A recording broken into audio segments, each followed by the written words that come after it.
So what is chemical equation? The chemical equation can be made more concise அப்படினா சுருக்கமா and useful if we use chemical formula instead of words. அதாவது வேர்டுக்கு பதிலா நீங்க chemical formula use பண்ணி mention பண்ண போறீங்க. ஹைட்ரஜன் react with என்ன சொன்னமா ஆக்ஸிஜன் it gives water அப்படின்னு சொன்னேன். இதுதான் வந்து என்னன்னா வேர்ட் ஈக்குவேஷன். இப்படி வேர்ட் எழுதினா நமக்கு நேரம் ஆகும். அதனால நமக்கு வந்து நேரத்தை குறைக்கிறதுக்காகவும் ஈஸியா ஐடென்டிஃபை பண்றதுக்காக நம்ம என்ன பண்ணோம்னா சிம்பிள்ஸ் யூஸ் பண்ண போறோம். அதாவது ஃபார்முலா யூஸ் பண்ண போறோம். நமக்கு தெரியும் ஹைட்ரஜன் ஃபார்முலா வந்து என்னமா H2 plus oxygen O2.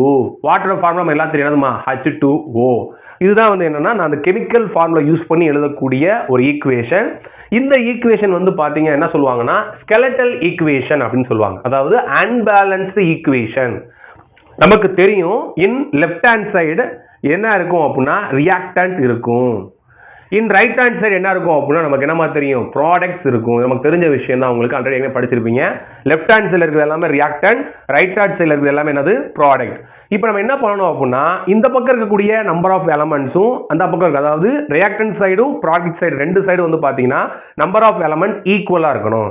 அப்படி நீங்கள் ஈக்குவல் பண்ணி எழுதிட்டீங்கன்னா அதுதான் வந்து என்னன்னா பேலன்ஸ்டு ஈக்குவேஷன் அப்படின்னு சொல்லுவாங்க. நம்ம மேக்ஸிமம் பேலன்ஸ் ஈக்குவேஷன் தான் எழுதி பழகணும். நல்லா தெரிஞ்சுக்கோங்க. ரைட், இந்த ஈக்குவேஷன் பண்ணி சார் திருப்பி எழுதுறேன் கவனிமா. H2 reaction with oxygen and gives H2O. இப்போ நான் பேலன்ஸ் பண்ண போறேன். பேலன்ஸ் பண்ற முன்னாடி என்ன பண்றோம் அப்படின்னா உங்களுக்கு ஒரு சிம்பிள் வே ஒன்று சொல்றேன். என்னன்னா இந்த எலமெண்ட் என்ன பண்ணிக்கோங்க பாக்ஸ் பண்ணிக்கோங்க. பாக்ஸ் பண்ணிட்டீங்கன்னா உங்களுக்கு குழப்பம் வராது. ரைட், இப்போ என்ன பண்ண போறேன் அப்படின்னா இங்க ரெண்டு ஹைட்ரஜன் இருக்கு. அதாவது ரியாக்டன்ட் சைடுல ரெண்டு ஹைட்ரஜன் இருக்கு, ப்ராடக்ட் சைடு எத்தனை இருக்கு ரெண்டு ஹைட்ரஜன் இருக்கு. பிரச்சனை கிடையாது, முடிஞ்சு. இப்போ ஆக்சிஜன் சைடு வாங்க.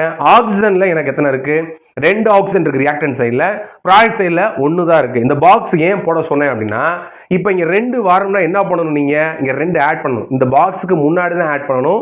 பாக்ஸ்க்குள்ள எந்த ஒரு நம்பரும் நீங்க ஆட் பண்ணக்கூடாது.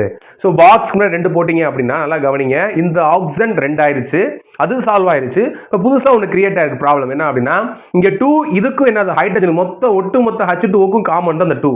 அப்போ என்ன ஆயிருது ஹைட்ரஜன் இங்க 4 ஆயிருது, இங்க 2 தான் இருக்கு. அப்போ என்ன பண்ணணும் அப்படின்னா இங்க 2 போடணும். அப்ப இங்க பாருங்க பேலன்ஸ் ஆயிடுச்சு. இங்க 4 ஹைட்ரஜன், இங்க 2 ஆக்சிஜன், இங்கேயும் 4 ஹைட்ரஜன், இங்க 2 ஆக்சிஜன் வந்துருச்சு. இதுதான் வந்து என்னன்னா பேலன்ஸ் ஈக்குவேஷன்.